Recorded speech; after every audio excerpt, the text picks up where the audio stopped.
વડોદરા છે આમ તો સંસ્કારી નગરી એવું કહેવાય વડોદરા માટે, પણ આ સંસ્કારી નગરીમાં કેટલા એવા પરિવારો વસે છે કે જે લોકો પોતાનું આશિયાના પોતાનું ઘર ઈચ્છે છે. એવા જ એક ભાઈ નસીબભાઈ છે જેને અમે લોન આપેલી ધંધા રોજગાર માટે. આમ તો મજૂરીમાં પહોંચાતું હતું? ના, નહીં પહોંચાતું. હવે આ રિક્ષા લીધે તો ધંધો થાય છે ને, ઘર બી કેટલા ચાલે છે. પૈસા અમે આપ્યા? 40,000 રૂપિયા આપ્યા. અને બીજા તમે આ સેકન્ડમાં લીધી રિક્ષા, થોડી બચત તમે ભેગી કરી હતી, એ બે ભેગી કરીને પછી આ રિક્ષા લીધી. અત્યારે સપનું શું છે? સપનું છે એક ગાડી લેવાનું, ઇકો, થોડું ફેરા મારવા માટે, દૂર જઈ શકો એટલા માટે. બરાબર છે.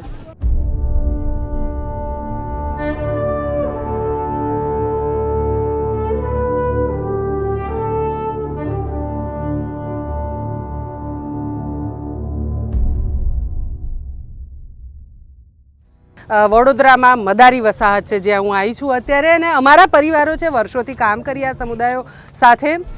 મેં જોયું કે ભારતનો સરસ ફ્લેગ, એટલે આ દેશના નાગરિકો છે, પણ એમની રહેવાની કન્ડિશન કઈ પ્રકારની છે આપણે બધા જોઈ શકીએ છીએ.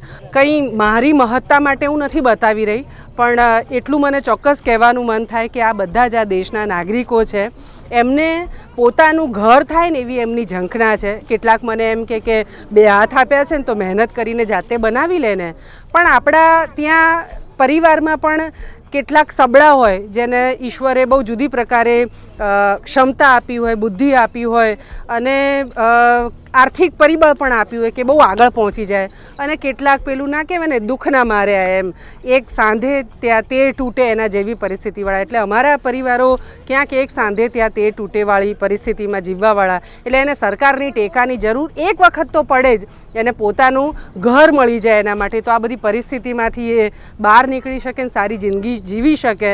તો આ જે ઝંડો લગાડ્યો છે ને આ દેશના નાગરિક હોવાનો અને ભારતીય હોવાનું, જ્યારે એમના માટે બધા વિચારતા થાય તો એ ખરા અર્થમાં સાર્થક થયું એવું કહેવાય. આ વાત આ વસાહતમાં મૂળ તો અમે અહીં રેશન કાર્ડ આ પરિવારોને, જાતિ પ્રમાણપત્ર, ઘણા બધા માનવ અધિકારના કાર્યો કર્યા છે. એમને રહેવા માટે પોતાની જગ્યા મળે એ માટે પણ પ્રયત્નો કરવાના છીએ, કરી રહ્યા છીએ. સરકાર ઝટ આ દિશામાં જુએ એવું ઈચ્છીએ છીએ, પણ સાથે સાથે સરકાર જ્યારે આપે ત્યારે પણ આર્થિક રીતે આ પરિવારો સદ્ધર થાય એ માટે અમે કોશિશ કરીએ. એવા જ એક ભાઈ નસીબભાઈ છે જેને અમે લોન આપેલી ધંધા રોજગાર માટે. આમ તો આ બતાવવાનું કારણ એ જ છે કે અમે આવા પરિવારો પાસે પહોંચતા હોઈએ છીએ ને એમને સક્ષમ કરવા માટે અમે પ્રયત્નો કરતા હોઈએ છીએ. આ મારું ખરું અને પ્રાયોરિટીવાળું કામ છે. અહીં લગભગ 15-17 પરિવારોને અમે લોન આપીને ધંધે રોજગાર તરફ અમે વાળ્યા છે. નસીબભાઈ, આમ તો મદારી સમુદાય એટલે તમારા દાદા ને પરદાદા શું કરતા હતા? બધા ખેલ કરી હતા મેડમ, સાપના અને નોય, સાપના ખેલ બતાવતા, ગામડે ગામડે ફરતા હતા. એ ગાડા પર, પેલા ગધેડા ઉપર એ પરિસ્થિતિમાં જીવ્યા નસીબભાઈના પરિવારો. ઘણા વર્ષ પહેલાં એ વડોદરાની બહારની સાઈડ ઉપર એમણે છાપરા નાખ્યા ને એ રહેવાનું શરૂ કર્યું. અને બહુ ભણાવ્યા નહીં, કેમ કે શિક્ષણની બહુ સમજણ નહોતી. એટલે તમે પણ 3-4 ચોપડી ભણ્યા? 4 ચોપડી ભણાયા, પછી છોડાવી દીધું કેમ કે એ મહત્તા ખબર નહોતી એટલા માટે. અને રોજગાર નહોતો, શું કરવું એ સવાલ હતો, કેમ કે સાપના ખેલ હવે ચાલતા નથી. 1990માં પ્રતિબંધ આવ્યો એટલે એ કરી શકાય નહીં, અને એટલે બીજા રોજગાર તરફ વળવાનું. એ છૂટક મજૂરી કરતા હતા. મજૂરીમાં પહોંચાતું હતું? ના, નહીં પહોંચાતું. હવે આ રિક્ષા લીધે તો ધંધો થાય છે ને, ઘર બી ચાલે છે. કેટલા પૈસા અમે આપ્યા? 40,000 રૂપિયા આપ્યા. અને બીજા તમે આ સેકન્ડમાં લીધી રિક્ષા, થોડી બચત તમે ભેગી કરી હતી, એ બે ભેગી કરીને પછી આ રિક્ષા લીધી. અત્યારે વડોદરામાં તમે આખો બરોડા ફરીએ. બરોડા ફરો. કેટલા કમાઈ લેવાય? 1000 રૂપિયા થઈ જાય મેડમ. ગેસ ને બધું કાઢો તો 1000 રૂપિયા થઈ જાય. 300 રૂપિયા થઈ જાય આખો બરોડ ફરવાનો. એટલે હા, એટલે ગેસના એટલે લગભગ 500-700 રૂપિયા મળે તમને, અને એમાંથી થોડી ઘણી બચત પણ કરો છો. સપનું શું છે? સપનું છે એક ગાડી લેવાનું, ઇકો, થોડું ફેરા મારવા માટે, દૂર જઈ શકો એટલા માટે. બરાબર છે.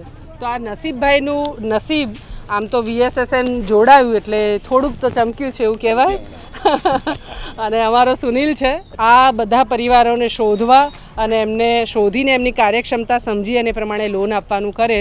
આપણે વડોદરા જિલ્લામાં કેટલા પરિવારોને લોન આપીએ છીએ અત્યારે તો આપણે વડોદરામાં 230ની આજુબાજુના અરજદારો હશે જેને આપણે 10-20-30 હજારની લોન આપીએ છીએ. બરાબર. અને એ લોકો લોન લઈને નાનો મોટો ધંધો કરે છે. પોતપોતાનો જે બી બને પોતાને જે આવડે એ રીતના ધંધો કરે છે એવી રીતના છે. આનંદ થાય છે આ જોઈને. અરે બહુ આનંદ થાય છે બેન. આમાં તો કેવું કે થોડુંક કે સારું એવું કામ કરીએ છીએ અને પ્લસ કે એમને મદદ બી થઈ જાય છે. એટલે સેટિસ્ફેક્શન તને થાય કે હું સરસ કરી રહ્યો છું. કાર્યકરોને જ્યારે સેટિસ્ફેક્શન થાય ને ત્યારે એ કાર્ય ઉગી નીકળે છે. નસીબભાઈ આ હાલતમાં રહે છે અને કદાચ એમને લોન પ્રાઇવેટ પેલી બેંકમાંથી ને બધામાંથી કીધું હોત તો કદાચ ન મળે અને તમે પ્રયત્ન કર્યો હશે ખબર નહીં. એટલે આપણે ગીતાબેન એમને મળ્યા, એમણે કીધું કે ક્યાં બહુ બધા ડોક્યુમેન્ટ માગે અને ડોક્યુમેન્ટ ન હોય તો ન આપે અને આપે તો ઢગલો વ્યાજ લે એમ.